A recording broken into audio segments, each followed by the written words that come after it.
On October 1st, 2025, the US government stopped many of its operations. For weeks now, agencies are either slowed or closed.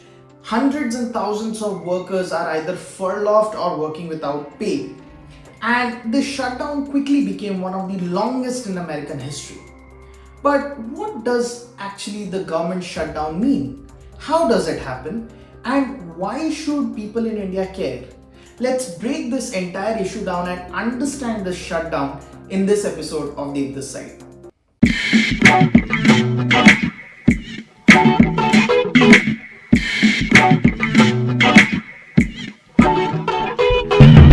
In the US, the government needs money each year to run its agencies, like to pay staff, run programs, or keep services going.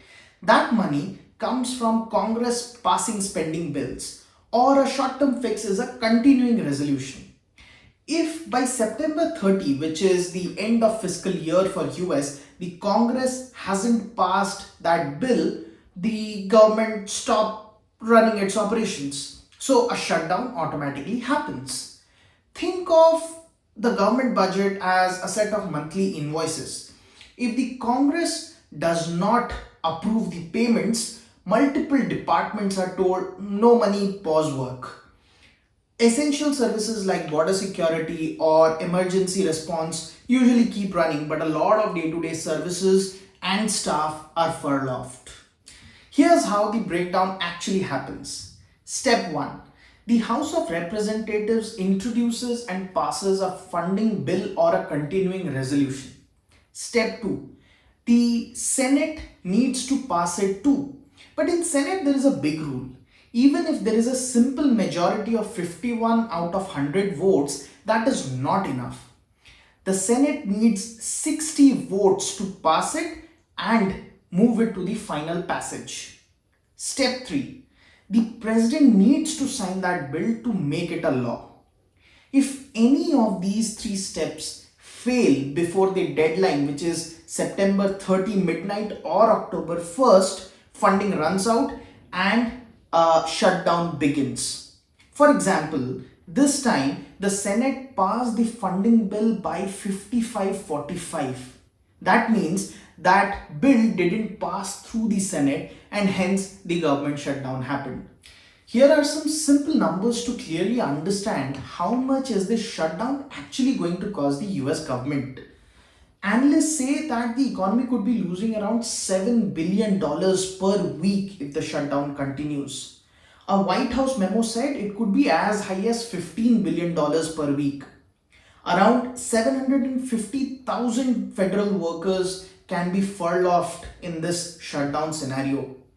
On a smaller scale, it was estimated that around 400 million US dollars per day is lost in wages for furloughed workers and related costs associated to it.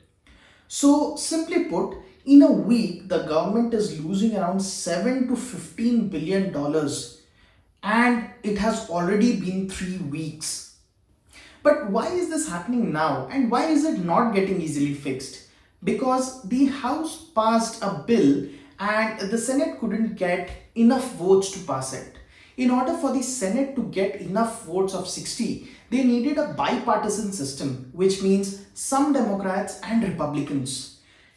The funding bills got tied up with big policy fights like healthcare subsidies or foreign aid instead of clear budget extensions.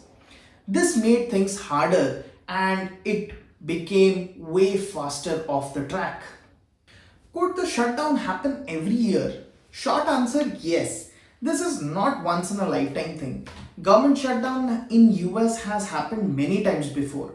But whether one happens depend on how well the Congress negotiates, how divided it is, and how willing are the lawmakers to compromise.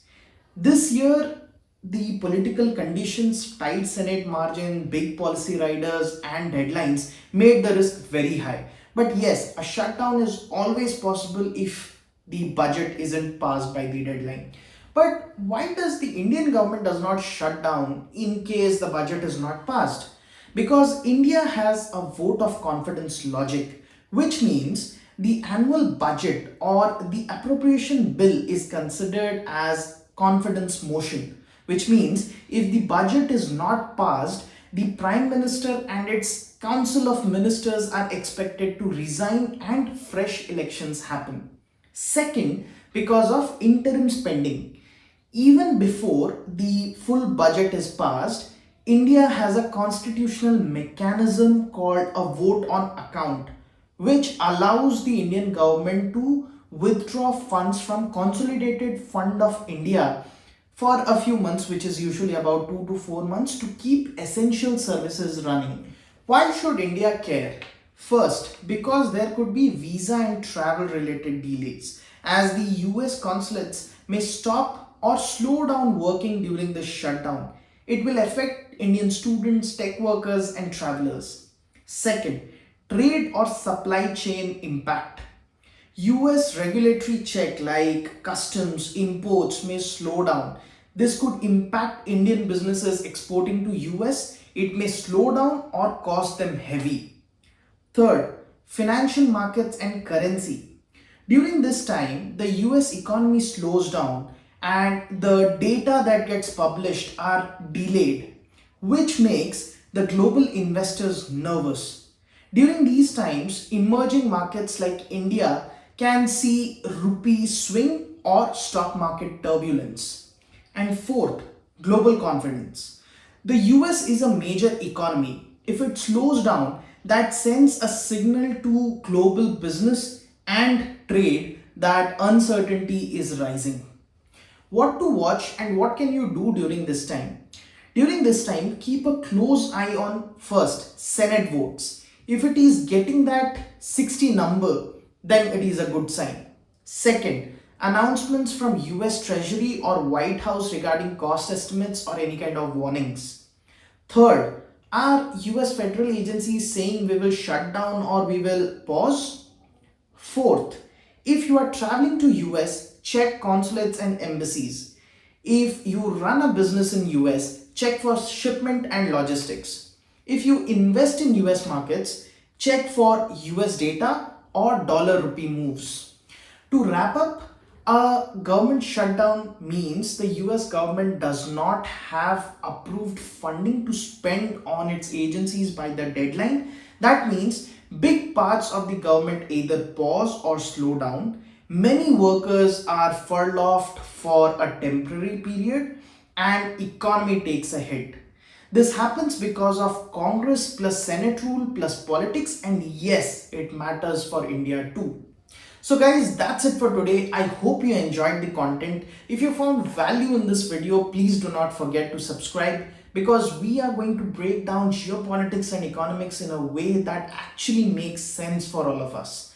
See you in the next one. Till then, stay happy, stay diplomatic. This is Dev this side signing off. Peace.